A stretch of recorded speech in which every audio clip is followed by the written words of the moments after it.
Keberadaan bank sampah bukan hanya menyadarkan masyarakat dengan lingkungan sehat, namun bank sampah juga ternyata mampu menghasilkan rupiah bagi masyarakat.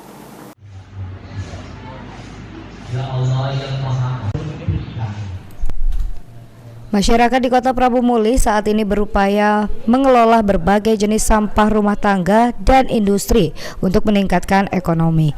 Pengelolaan sampah menjadi lebih bernilai itu dipusatkan di Bank Sampah Induk yang sudah berdiri sejak tahun 2013. Desti Fajirini, manajer bisnis dan operasional Bank Sampah Prabu Muli, mengatakan hampir 90% anggota Bank Sampah merupakan kaum hawa.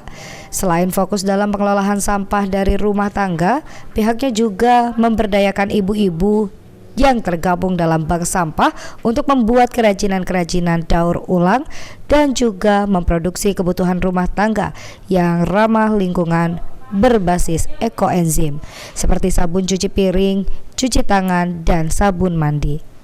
Produksi kebutuhan rumah tangga yang ramah lingkungan seperti sabun cuci piring, sabun cuci tangan, cuci tubuh, sampai pembersih kaca kita berbasis organik, ekoenzim, dan ramah lingkungan. Ya, semua produk kita ini kita jual karena bank sampah ini 50% edukasi, 50%-nya ya dia harus profit supaya bank sampah ini bisa berkembang dan terus memperluas kebermanfaatannya di masyarakat seperti itu karena kita memang mandiri dari awal. Beni Firdaus, PAL TV.